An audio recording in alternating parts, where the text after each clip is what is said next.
Welcome, everybody. It's time once again for another episode of SLMA Radio. If it has to do with sales lead management, sales lead marketing, it probably starts here with the SLMA Radio Show. This week, we want to welcome Revenue Rebels to SLMA Radio. With our host today, Rhoan Morgan, the CEO of DemandLab. DemandLab is also the sponsor for this program. And the show will be hosted by Rhoan the first week of each month, right here on SLMA Radio. So without further ado, let's welcome him to the program. Hey, Rhoan. Thank you, Paul. Paul Roberts is our announcer on Revenue Rebels. I am Rhoan Morgan, your host, and this program is sponsored by DemandLab. Our program title today is How is Sales and Marketing Alignment Moving the Revenue Dial?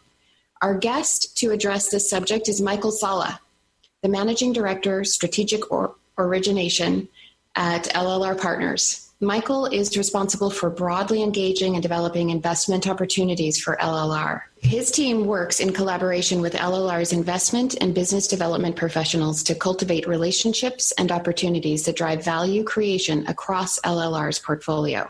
Michael, thank you so much for joining us this afternoon. Can you give the listeners a little more background on your experience in the next couple minutes? Sure.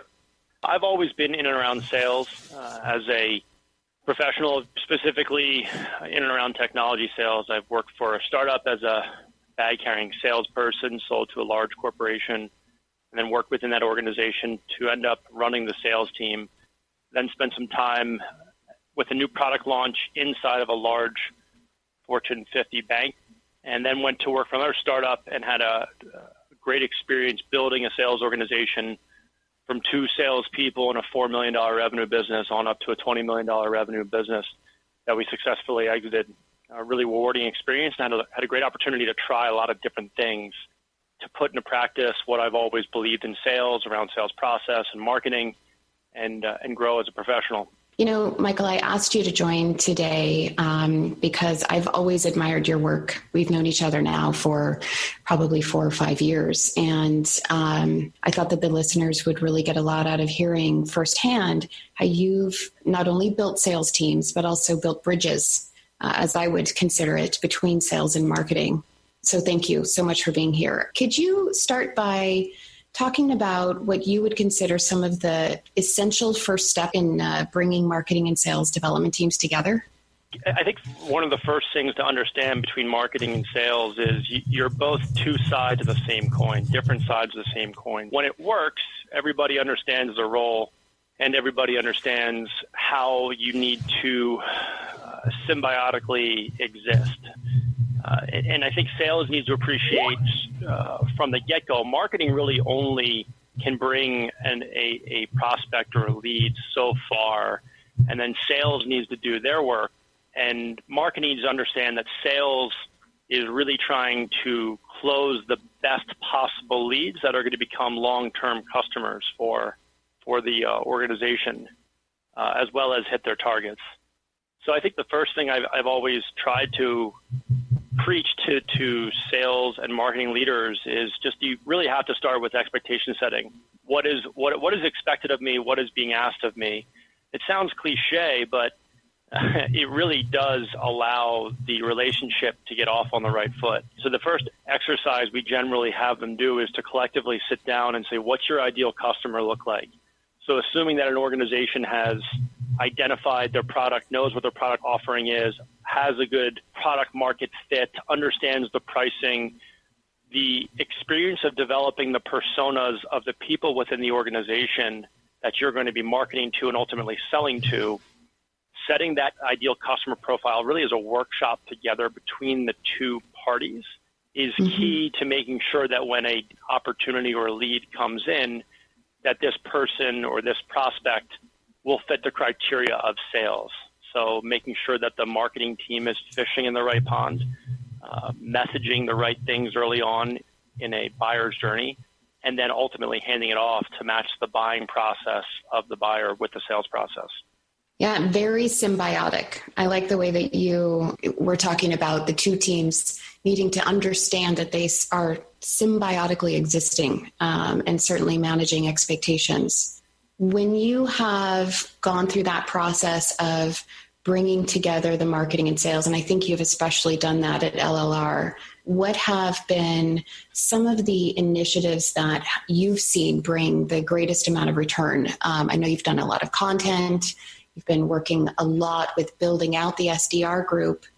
I'd love for you to share a little bit about what you think are some key initiatives maybe that companies could start with, should never miss out on doing. Happy to answer that question. I think if you think of this as a longer term process where your focus, where you're throttling down and trying to go faster, evolves over the lifetime of this process. And so early on, what we've seen a lot of success with is conversions. So I've zeroed my sales development team in on trying to convert prospective customers of ours, which are companies that we would look to potentially invest in, who are in that product market fit, growth expansion phase, and looking to grow, trying to focus on conversions to a live conversation.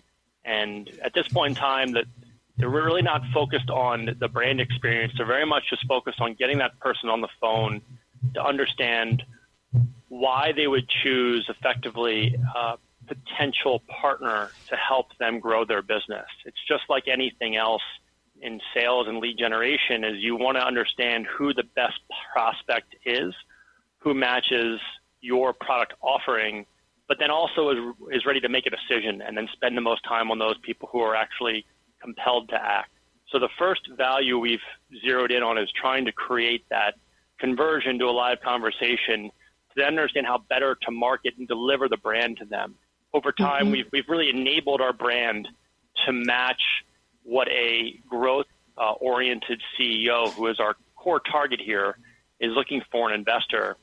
And we've used content to continually deliver that brand and that advice so that we're creating that unique position in that CEO's mind that LLR is a value-added partner who could help them grow their business. Over time, we then would evolve that into more of a retargeting concept, to use marketing speak, where making sure that that brand is delivered, but specific to the advice that that CEO has on that initial conversion told us they would be looking for in a partner. So if it's an organization that's really looking to grow sales, then we're trying to deliver content into their inbox and make their experience and all of our conversations and our entire organizational approach to them, as we bring more and more people to the table to explain to them how LLR can help them, zero in on sales, for example, or if somebody else's technology, zero in on technology. So the experience they end up having with us in the marketing phase prior to them even looking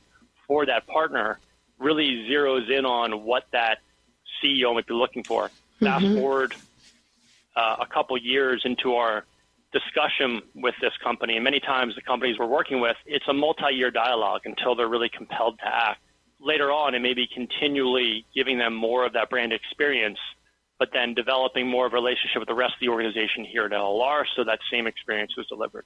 Yeah, that's really interesting because it actually sounds like you're pulling sales earlier into the life cycle, right? The way that we traditionally think of a lead life cycle is acquisition, engagement, continuing on to nurture, and then moving into sales, passing the prospect over to sales. And here you're kind of starting with your ideal profile. You're doing some outreach with an SDR team. And once you get that engagement or conversion, at least sounds like one stream, then you're bringing in marketing and really providing them with a lot of the content that's supporting your brand. That's a little bit different.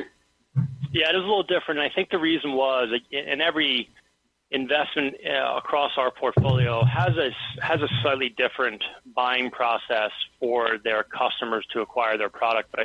And so you have to tailor the plays you run because of the way in which the buyer buys to align that. And so what we noticed early on is that investing and partnering with a company is a little different than just selling someone a product or marketing someone a product.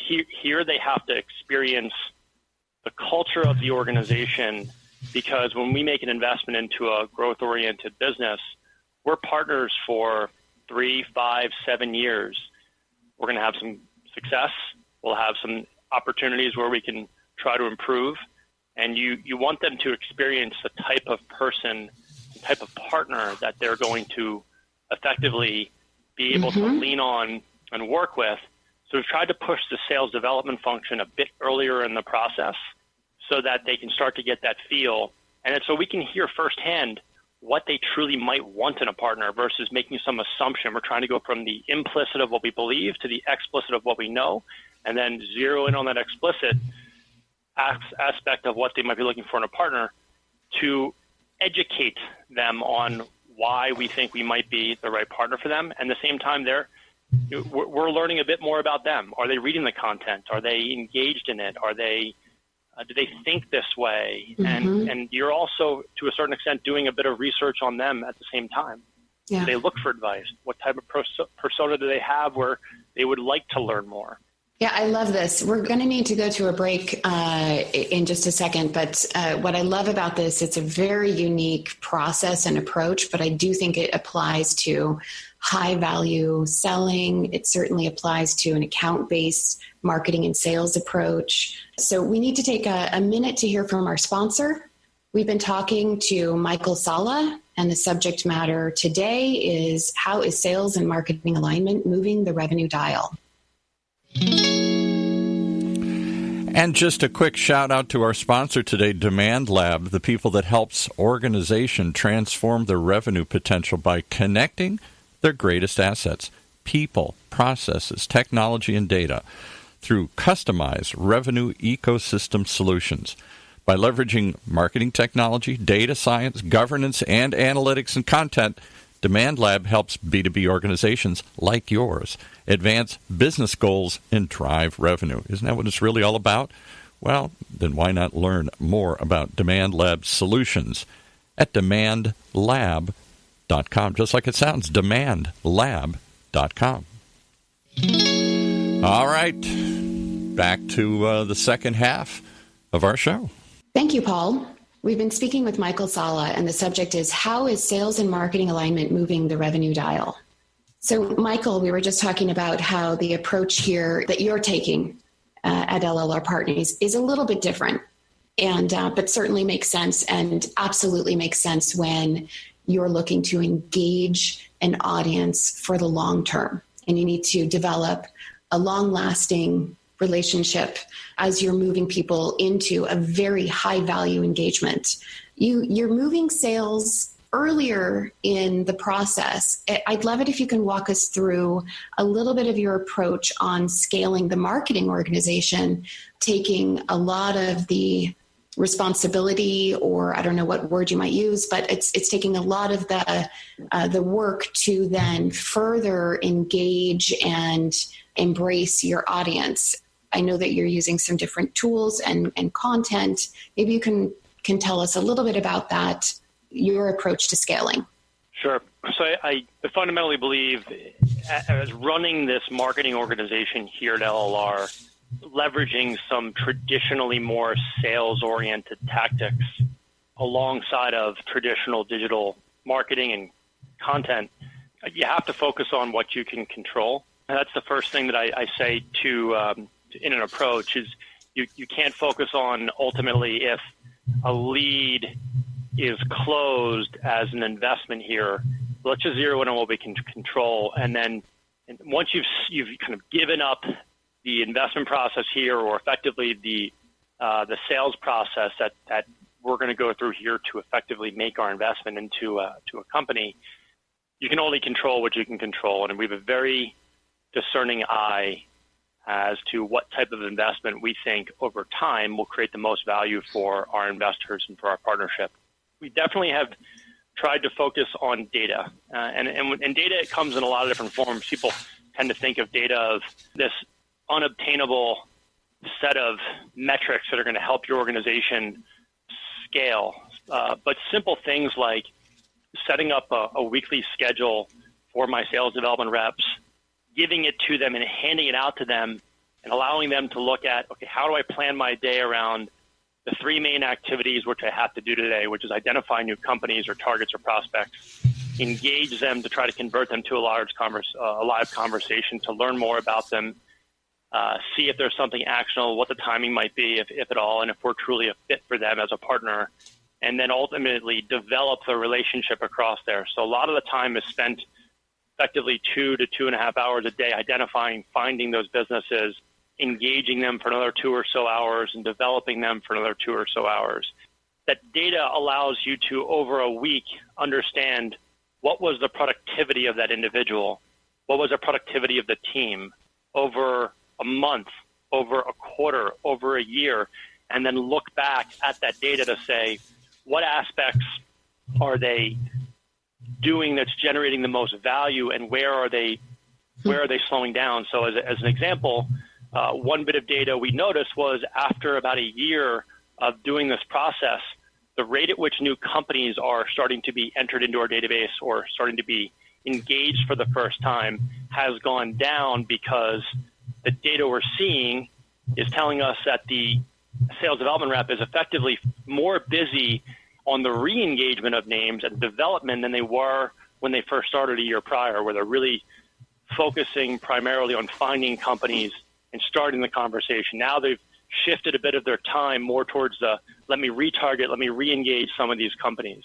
So just seeing that allows us to understand, how do we plan? One thing that we're actually doing is, from a data acquisition perspective, data entry perspective, there's some very rote and repeatable work that we can offshore, which we've started to do ourselves through a couple channel partners, and getting that part off of the SDR's responsibility so they can do more with effective work, smarter, not harder. Mm-hmm. Yeah, I think that's really what's cool about hearing that, Michael, is that you're focusing on what I call marketing and sales research and development. So you're diligently collecting data for analysis. And I think a lot of times that can get missed. And obviously you need to know what you want to analyze so that you know what you need to collect. But having spent a year to capture this information so that you can then sort of go back to the team and say, okay, we're going to shift a little bit how we're working, or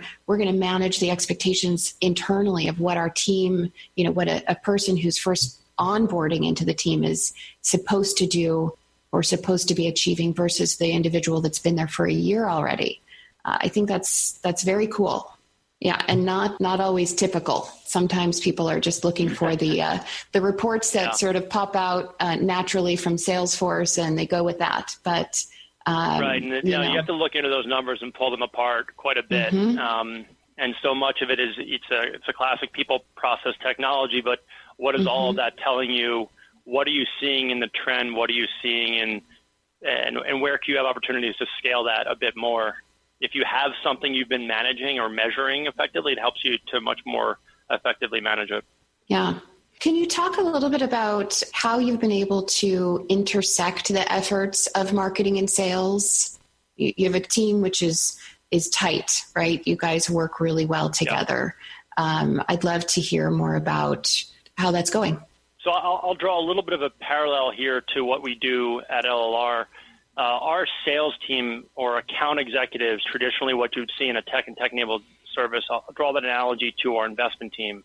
What the investment team's responsibility is no matter what channel an opportunity or a prospect or lead comes into LLR, if there's an opportunity to invest, they're responsible for evaluating the merits of it and understanding if we have a unique angle that we can partner with this organization to grow them, be it organically or inorganically. What we've seen create a lot of value is a weekly cadence with those investment professionals. At the end of every week, our team is responsible for pulling together all the conversations and all the investment opportunities that have generated over the last 7 days. We sit down with the investment team, give them a quick readout of not only any materials we received, so something that we can explicitly look at, but also overlay that with a voiceover of the conversation we had with that company.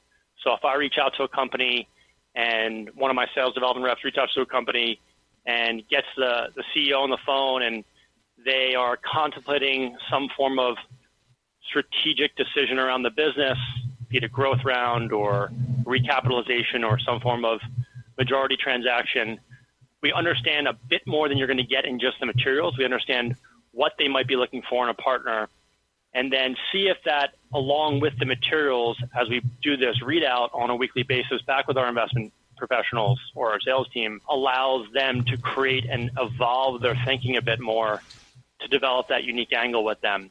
And so we're effectively a labor shift where we're shifting some of the responsibilities of finding new investments to a dedicated team who's all day long, that's all they're doing. And then we're putting our investment professionals in a position where they can say no the same amount of time, have the same discerning eye they traditionally would have, but now just do it with more opportunity.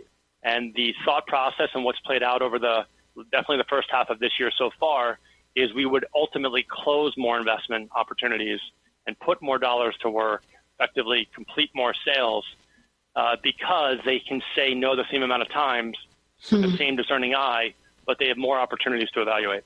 It sounds like a lot of human intervention. Yeah, investing very much still today in private businesses, specifically the growth-oriented companies we're investing in, it very much is a human process. Again, one of the reasons why we built out the sales development team was you can't just send content to these people and think that a CEO is going to open it up and read it and say, that's the partner I want to work with. I need to understand that business, understand that culture, understand their approach. Early on, we try to gather that information, that sentiment that can be leveraged throughout our discussion with them. To me, I see this applying to, again, a sort of high value sale. And we work with clients where they might have a couple of different, what we'll call lead life cycles. They might have one for a category of prospects that can just buy online, real easy, pay as you go, or, just buy your subscription and you're off and running. Or, they'll also have a very high touch, high engagement requiring sort of audience, which is the, executive level buyer, much bigger budgets and that sort of thing, where that human intervention, I think, is critical. So I can see your approach actually really applying to a lot of companies out there, not simply in the investment space. I think if you're a B2B organization, you're selling into a business, you're selling into an enterprise, your buyers have budgets, your buyers have decision-making process, your buyers have timing decisions, and your buyers have biases as to what they think is right. What we've done here is no different than what you would traditionally see at a SaaS technology selling into law firms or banks or any other type of corporate entity where there's a cyclicality and an overall evaluation process they would go through to make a decision. Yeah, absolutely.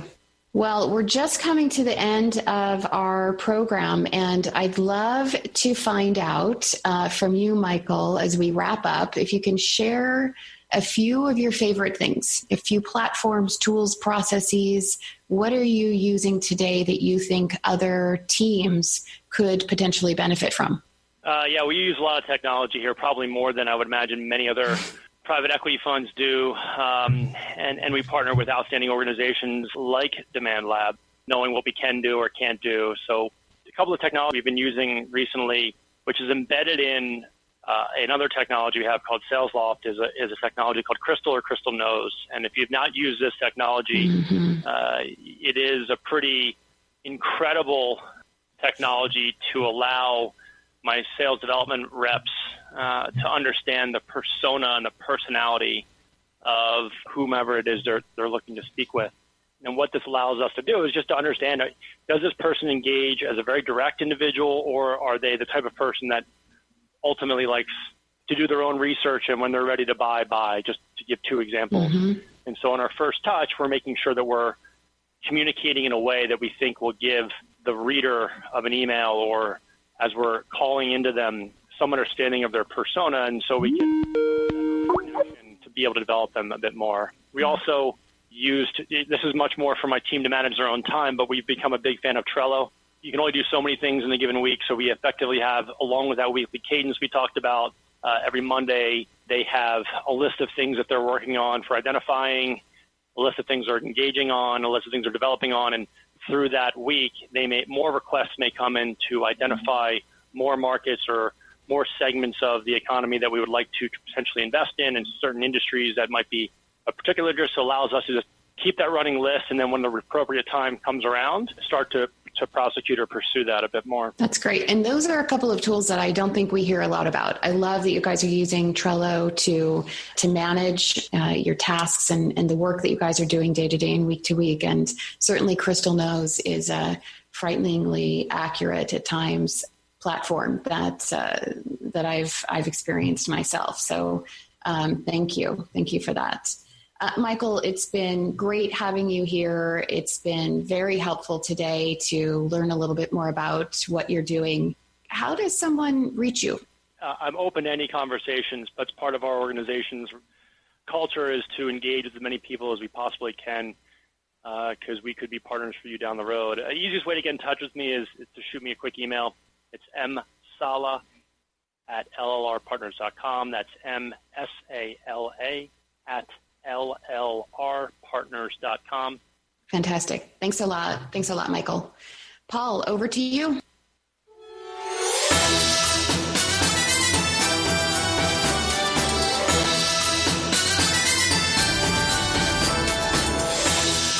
You've been listening to another episode of SLMA Radio with the Revenue Rebels today, brought to you by DemandLab.